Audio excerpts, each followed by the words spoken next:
Hi, and welcome to Voice with Julia and day 4 of our 30 days of breath support.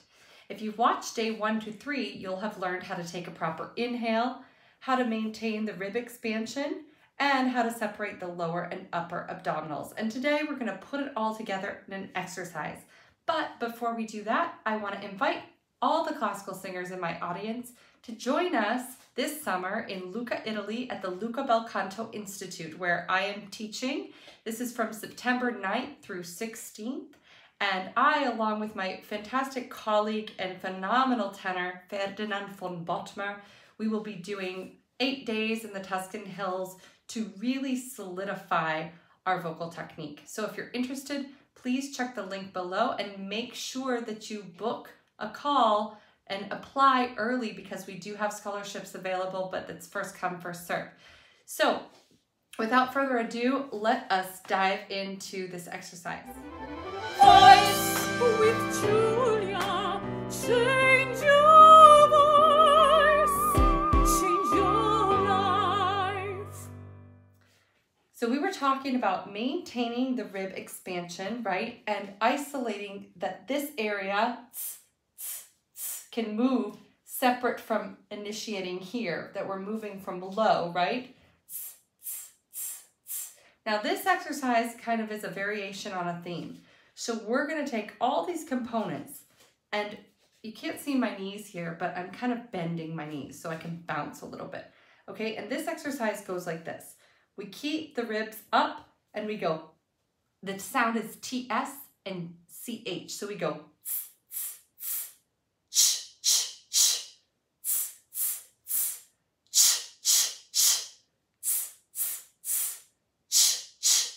now, when we do this exercise, here's some of the things to check. You want to do this kind of like, you just want to keep it going. So, but before we go any further, let's check a few things. Oftentimes what happens is as we start to get tired here, we will start to sway our back, okay?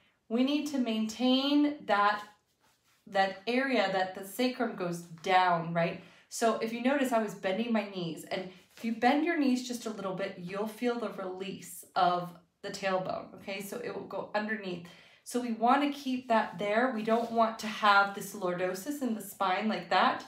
We need to really make sure that this comes like that. You don't need to tuck like fully under. It's just can't be out like that. So we're going to take one hand, and we want to make sure we're training these muscles with that position, okay? So let's try this again, and I want you to feel if you feel that your body wants to do that. So we're going to keep this up, this down, and this up. So it's like really working the body in an opposite direction. Everything in singing is always about opposites, right? So let's try this.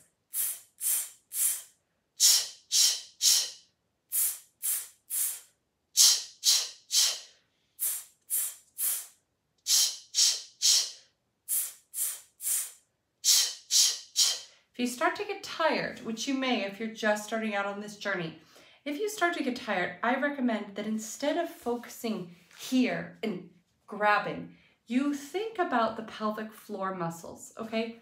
And that the pelvic floor can go they're like mini squeezes, just very tiny. This will take a lot of fatigue out of your voice if you can learn to do this. So it is not just with these muscles down here. It's you could feel it. It's a difference of feeling, okay? So you need to play around with that, because sometimes people say, support with the pelvic floor, do this, and you're like, well, how? So I'm telling you, on the sound, you're going to little pulses.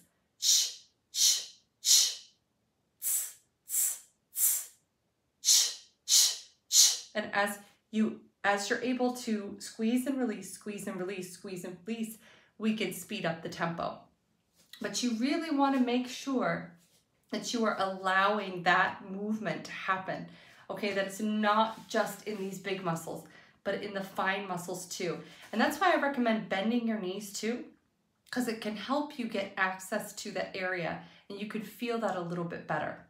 Okay, so once you master this, I would say you take this up to about a minute. I know that seems drastic.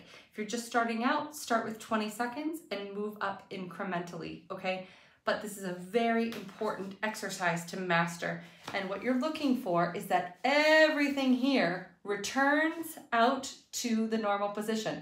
So if you breathe in, rib cage is up and out.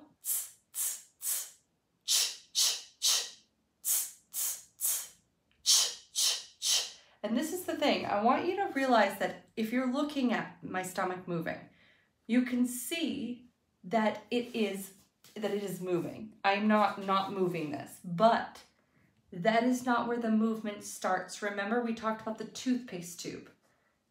The movement starts down at the pelvic floor.